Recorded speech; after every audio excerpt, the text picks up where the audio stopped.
प्रश्न नंबर 11 दिया गया है कि दर्शाइए कि दो शून्योत्तर सदिशों वेक्टर ए और वेक्टर बी के लिए mod vector A B plus mod vector B A comma mod vector A vector B minus mod vector B into vector A पर लंब है। यदि ये दोनों सदिश एक दूसरे पर लंबवत हैं तो इनका अदिश गुणनफल शून्य होगा। इसलिए दोनों का अदिश गुणन कराने पर तो यहाँ पे आ जाएगा मॉड ए बी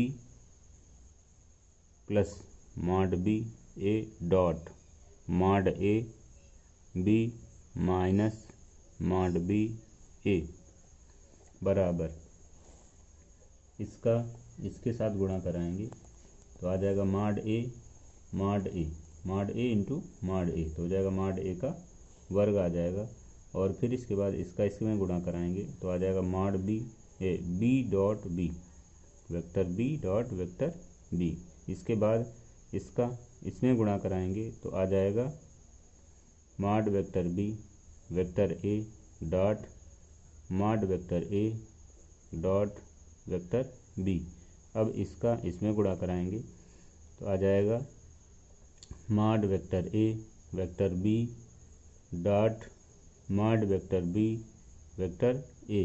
अब इसमें गुणा कराएंगे तो आ जाएगा माइनस का mod vector B vector A dot mod vector B dot vector ए। तो इसको मिला करके हम लिख सकते हैं मॉड वेक्टर बी का वर्ग। तो ये आ जाएगा mod vector A dot mod vector B का वर्ग, यानी कि मॉड ए का वर्ग मॉड बी का वर्ग प्लस यहाँ पर इनको साथ में ले लें तो आ जाएगा mod A mod B into vector A vector B minus इसी तरह से इनको साथ में लिख लें तो आ जाएगा mod A mod B into vector A vector B minus अब ये मॉड बी दिया गया ये मॉड बी दिया गया तो इसको हम लिख सकते हैं एक साथ मिला करके तो हो गया मॉड बी का वर्ग और ये ए लिख सकते हैं इसको मॉड ए का वर्ग।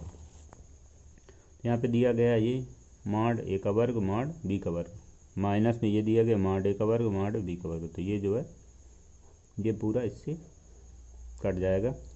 इसी तरह से दिया गया mod A mod B vector B minus mod A mod B vector A vector B तो ये पूरा इससे कट जाएगा अर्थात आ जाएगा 0।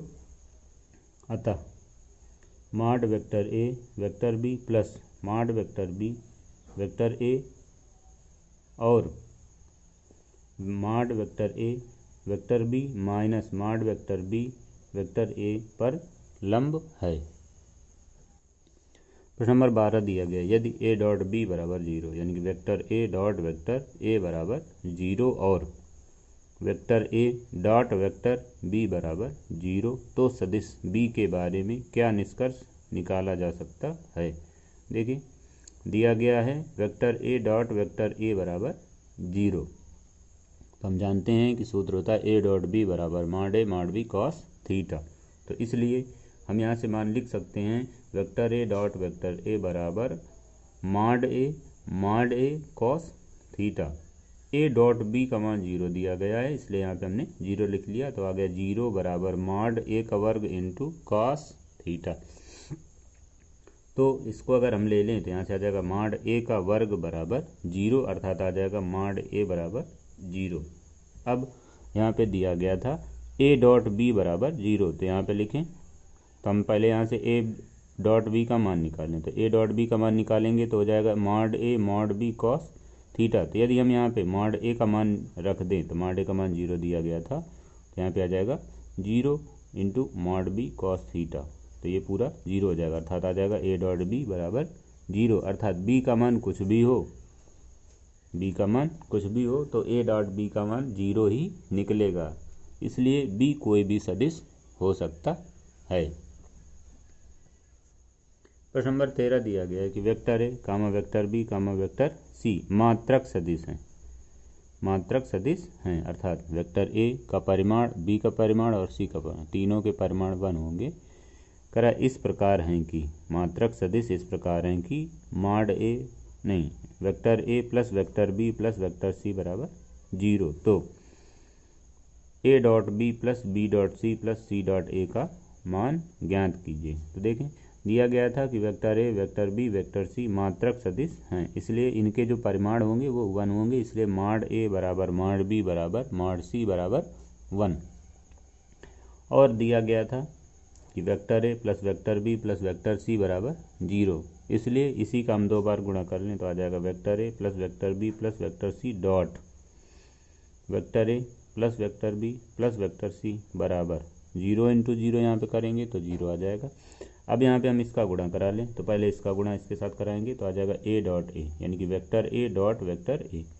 अब इसका गुणा करा लें तो आ जाएगा यहाँ पे vector B dot vector A, इसका गुणा करा लें इसके साथ तो आ जाएगा vector C dot vector A. अब बी का गुणा कराएं यहाँ से फिर से तो आ जाएगा ए डॉट बी, फिर इसके बाद इसमें गुणा कराएंगे तो आ जाएगा बी डॉट बी, फिर इसके बाद इसका गुणा इसमें कराएंगे तो आ जाएगा C dot A, C dot B, यहाँ पे बी आएगा।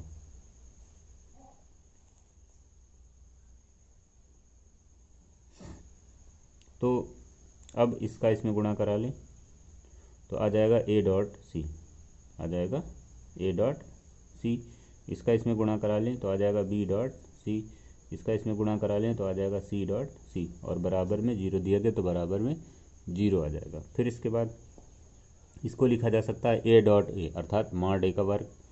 अब इसको हमने पहले लिख लिया ए को तो आ जाएगा ए डॉट बी, ऐसे यहाँ पे सी डॉट ए, ये ए डॉट बी लिखा रहेगा, यहाँ पे दिया बी डॉट बी तो बी डॉट बी की जगह पे हो जाएगा मॉड बी का वर्ग, और यहाँ पे था सी डॉट बी तो यहाँ पे हो जाएगा B dot C, B dot C. और ये ए डॉट सी दिया गया तो इसको हमने लिख लिया सी डॉट ए, ये बी डॉट सी दिया गया है और ये सी डॉट सी दिया गया तो इसको हमने लिख लिया मॉड सी का वर्ग। अब यहाँ पे दिया गया था कि मॉड ए बराबर 1, मॉड बी बराबर 1 और मॉड सी बराबर 1, तो जहाँ पे मॉड लगा हुआ है वहाँ पे हम 1 रख दें, तो इसके स्थान पे रखा गया 1। अब ये ए डॉट बी दिया गया और ये ए डॉट बी दिया गया, दोनों जुड़ गए तो हो गया 2 ए डॉट बी। फिर इसके बाद ये बी डॉट सी दिया गया, ये बी डॉट सी दिया गया तो ये दोनों जुड़ गए तो आ गया 2 बी डॉट सी। फिर इसके बाद ये सी डॉट ए दिया गया, ये सी डॉट ए दिया गया, दोनों जुड़ गए तो आ जाएगा 2 सी डॉट ए। फिर ये दिया गया मॉड बी, तो मॉड बी यानी कि इसका मान 1 रख दिया, 1 का वर्ग आ गया, ये दिया गया मॉड सी, इसका मान रख दिया गया तो आ गया 1। तो यहाँ पे 1 का वर्ग करेंगे तो 1 आ जाएगा, और इससे इससे और इससे 2 कॉमन ले लिया तो आ गया ब्रैकेट में A dot B plus B dot C plus C dot A, इसका वर्ग किया तो 1 आ गया, इसका वर्ग किया तो 1 आ गया, ये 1 और ये 1 जुड़ा तो प्लस का 3 हो गया। इनको हम दूसरी तरफ भेज देंगे तो माइनस का 3 आ जाएगा, अर्थात यहाँ से आ जाएगा 2 ब्रैकेट में A dot B plus B dot C plus C dot A बराबर माइनस का 3।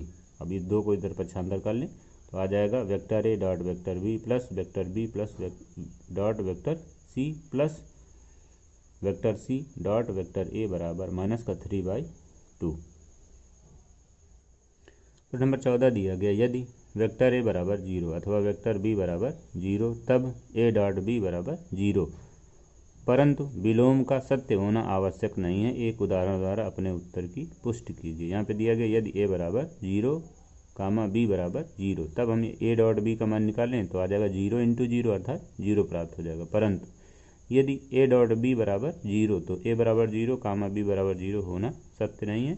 माना कोई एग्जाम्पल दिया गया इस तरह से, माना ए बराबर आई माइनस 2j प्लस के और बी बराबर आई प्लस 3j प्लस 5k, तो यहाँ से हम ए डॉट बी निकाल लें तो ये जो ए और बी हैं ये शून्य नहीं है, लेकिन इनका जो डॉट गुणनफल होगा वो 0 होगा, तो ए डॉट बी बराबर आ जाएगा आई माइनस का 2j प्लस का k डॉट बी का मान आई प्लस का 3j प्लस का 5k। तो आई वाले का आई के साथ गुणा कराएंगे तो आई डॉट आई का मान 1 होगा तो यहाँ पे 1 आ जाएगा, इसका इसके साथ गुणा कराएंगे 3 का 2 के साथ तो माइनस का 6 आ जाएगा, और यहाँ पे रहेगा जे डॉट जे का मान 1 आ जाएगा।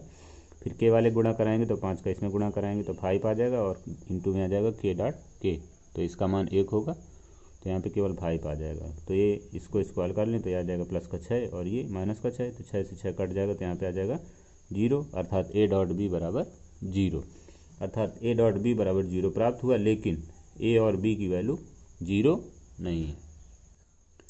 तो नंबर 15 दिया गया, यदि किसी त्रिभुज ए बी सी के शीर्ष ए बी सी क्रमशः ए के निर्देशांक दिए गए 1 2 3 और बी के निर्देशांक दिए -1, 0, 0 और सी के निर्देशांक दिए 0, 1, 2 हैं, तो कोण ए बी सी का मान ज्ञात कीजिए। तो त्रिभुज बना लिया, ये हो गया ए बी सी।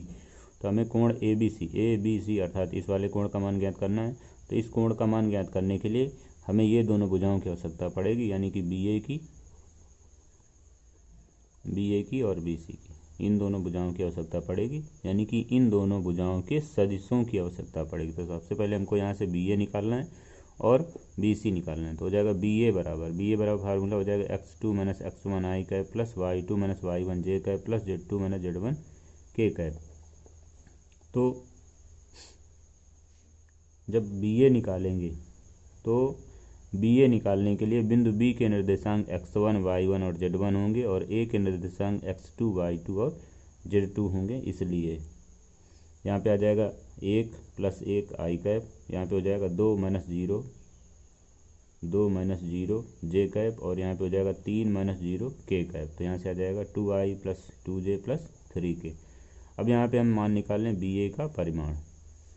तो बी ए का परिमाण, तो बी ए बराबर आ जाएगा √i का गुणांक तो 2 का वर्ग प्लस j का गुणांक और प्लस k के गुणांक का वर्ग। तो 2 का वर्ग करेंगे तो 4 आ जाएगा, इस 2 का वर्ग करेंगे तो 4 आएगा, 3 का वर्ग करेंगे तो 9 आ जाएगा। तो 9 4 13 4 17, यहाँ से आ जाएगा √17।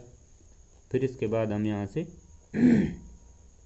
बी सी का मान निकाल लें। तो वेक्टर बी सी बराबर, अब बी सी के लिए बी के निर्देशांक x1 y1 और z1 और सी के निर्देशांक x2 y2 और z2। तो यहाँ पे मान रखेंगे x2 - x1 अर्थात 0 -1 तो प्लस का 1 हो जाएगा। फिर इसके बाद y2 - y1 तो 1 - 0 और z2 - z1 अर्थात 2 - 0, अर्थात यहाँ पे आ जाएगा बी सी बराबर i + j + 2k।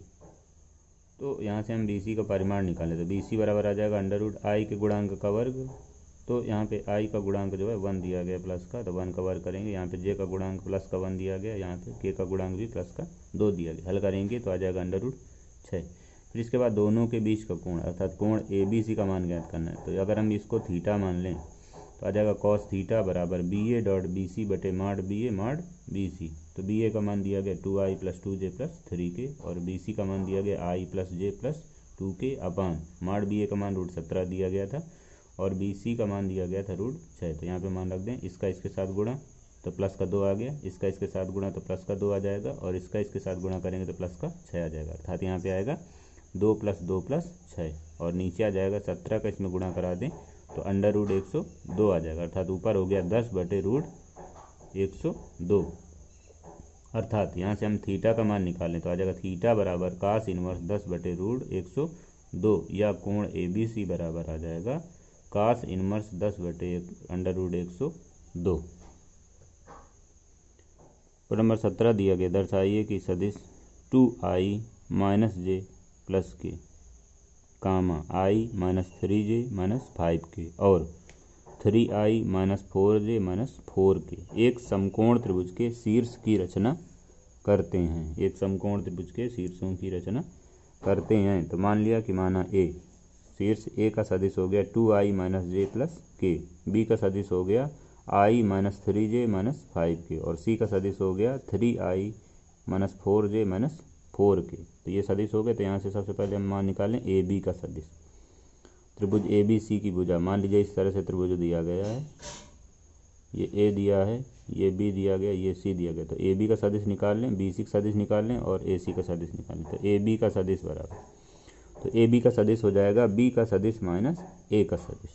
तो बी का सदिश ये दिया गया था i - 3j - 5k माइनस ए का सदिश, तो ए का सदिश ये दिया गया, इसमें माइनस इनका गुणा कराएंगे तो माइनस का 2i प्लस का j और माइनस का k हो जाएगा और इसको हल कर लें तो यहाँ पे माइनस का आई आ जाएगा, इसको स्क्वायर कर लें तो माइनस का 2j बचेगा, इसको स्क्वायर कर लें तो माइनस का 6k आ जाएगा। अब इसका हम परिमाण निकालें तो ए बी का मान बराबर अंडर रूट आई के गुणांक का वर्ग प्लस जे के गुणांक का वर्ग प्लस के गुणांक का वर्ग। तो आई का गुणांक यहाँ पे माइनस का 1 दिया गया, वर्ग करेंगे तो 1 आ जाएगा। यहाँ पे 2 दिया गया, 2 का वर्ग करेंगे 4 आ जाएगा, 6 का वर्ग करेंगे 36 आ जाएगा। इसको हल करेंगे तो आ जाएगा अंडर रूट 41, अर्थात यहाँ से आ जाएगा माड ए बी का वर्ग बराबर 41।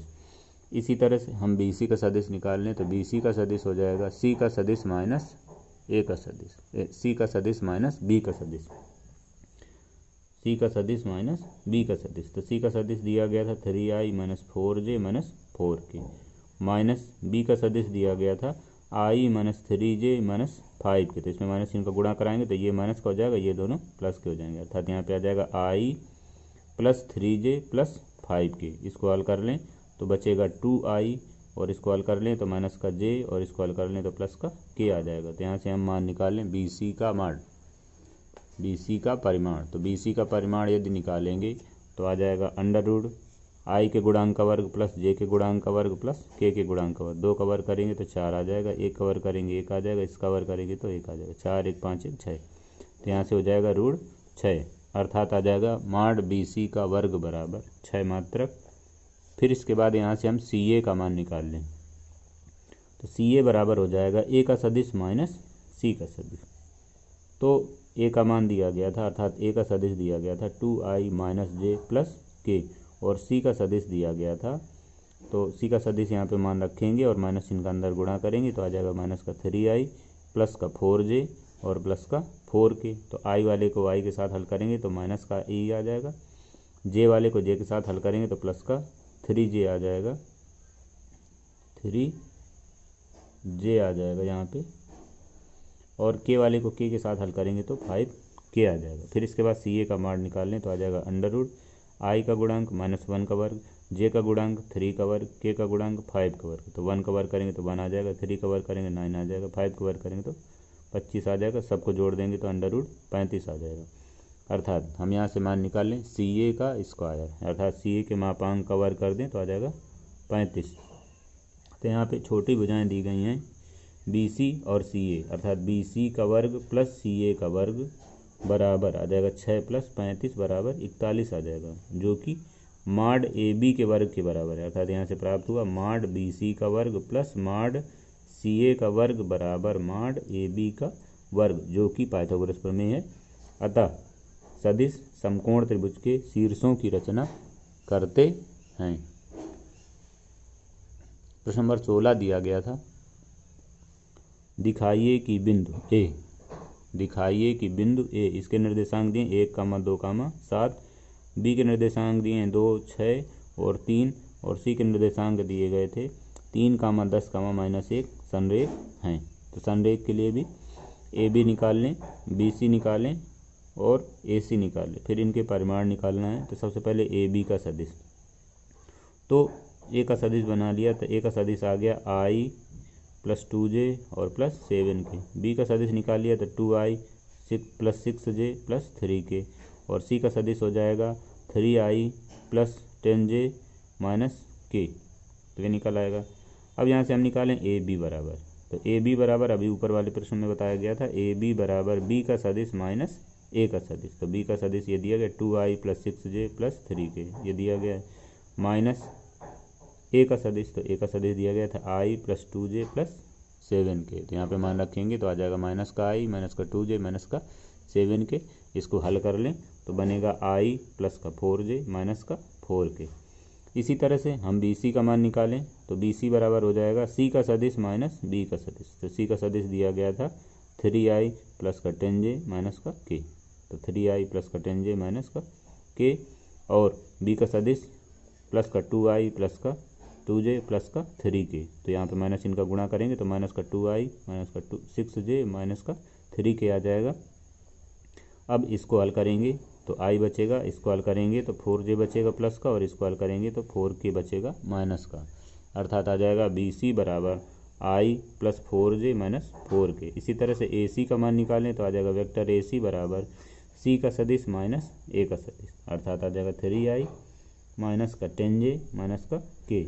और माइनस आई माइनस 2j माइनस 7k हल करेंगे तो आई वाला आई के साथ हल होगा तो यहाँ पे 2i आ जाएगा, जे वाला जे के साथ हल होगा तो यहाँ पे प्लस का 8j आ जाएगा, के वाला के के साथ होगा तो माइनस का 8k आ जाएगा। अर्थात यहाँ से हम AC बराबर निकाल लें तो आ जाएगा AC बराबर 2 कॉमन ले लें तो आ जाएगा i plus 4j minus 4k। तो यहाँ पे AB का मान भी यही अंदर वाला मान निकल रहा है, BC का मान भी यही अंदर वाला मान निकल रहा है, तो लिख सकते हैं कि संरेख है। तो यहाँ से आ गया AB बराबर वेक्टर AB बराबर i plus 4j minus 4k, BC बराबर निकला i plus 4j minus 4k और AC बराबर निकला 2 ब्रैकेट में i plus 4j minus 4k। तो सबके मापांक निकाल लें तो आ जाएगा माड AB बराबर, यहाँ से प्राप्त होगा अंडर रूट i का गुणांक 1 तो 1 का वर्ग करेंगे तो 1 आ जाएगा, j का गुणांक 4 दिया गया 4 का वर्ग करें 16 आ जाएगा, k का गुणांक -4 दिया गया इसका वर्ग करें तो 16 आ जाएगा। हल कर लें यहाँ पे तो 33 आ जाएगा अंडर रूट। इसी तरह से BC का मापांक निकालें तो आ जाएगा अंडर रूट BC 1 यहाँ पे दिया है 1 का वर्ग करेंगे, यहाँ पे 4 दिया गया 4 का वर्ग करेंगे, यहाँ पे गुणांक दिया है माइनस का 4 तो -4 का वर्ग करेंगे, इसको भी हल करेंगे तो अंडर रूट 33 आ जाएगा। फिर इसके बाद AC का मापांक निकालेंगे तो इसका इसमें गुणा करेंगे तो आ जाएगा 2i, तो 2 का गुणा वर्ग करेंगे तो यहाँ पे 4 आ जाएगा, यहाँ पे 4 दूना 8 हो गया, 8 का वर्ग करेंगे तो 16 आ जाएगा और इसका इसमें गुणा तो माइनस का 8k हो जाएगा और 8 का गुणा वर्ग करेंगे तो यहाँ पे 64 हो जाएगा, सबको जोड़ेंगे तो 132 आ जाएगा और इसका वर्गमूल निकालेंगे तो आ जाएगा 2 रूट 33। अर्थात यहाँ से प्राप्त हो रहा है माड AB प्लस माड BC बराबर mod AB plus mod BC बराबर under root 33 plus under root 33, तो ये हो गया 2 रूट 33, ये जो कि AC का मान है अर्थात माड AC का मान। तो हम यहाँ से लिख सकते हैं माड AB प्लस माड BC बराबर माड AC, इसलिए बिंदु A comma B comma C संरेख हैं। प्रश्न नंबर 18 दिया गया, यदि शून्येतर सदिशों वेक्टर A का परिमाण A है और लेम्डा एक शून्येतर अदिश है तो लेम्डा इंटू वेक्टर A एक मात्रक सदिश है। यदि लेम्डा का मान 1 होगा, लेम्डा का मान -1 होगा, लेम्डा A का मान A बराबर माड लेम्डा होगा या A बराबर 1 अपान माड लेम्डा होगा। तो देखिए दिया गया था सदिश वेक्टर A का परिमाण A है, इसलिए हम लिख सकते हैं कि वेक्टर A का माड बराबर A, और यहाँ पे दिया लेम्डा एक शून्येतर अदिश है और साथ में दिया गया कि लेम्डा वेक्टर A एक मात्रक सदिश है अर्थात माड लेम्डा वेक्टर A बराबर 1। तो यहाँ पे लेम्डा एक अदिश है इसलिए इसको हम अलग कर लें तो यहाँ पे आ जाएगा माड लेम्डा इंटू माड वेक्टर A बराबर 1 और इसका जो परिमाण दिया गया है वो A के बराबर है अर्थात यहाँ पे आ जाएगा माड लेम्डा इंटू A बराबर 1। तो यहाँ से हम A का मान निकाल लें तो ये लेम्डा इधर पक्षांतर हो जाएगा अर्थात आ जाएगा A बराबर, यहाँ से आ जाएगा A बराबर 1 अपान माड लेम्डा।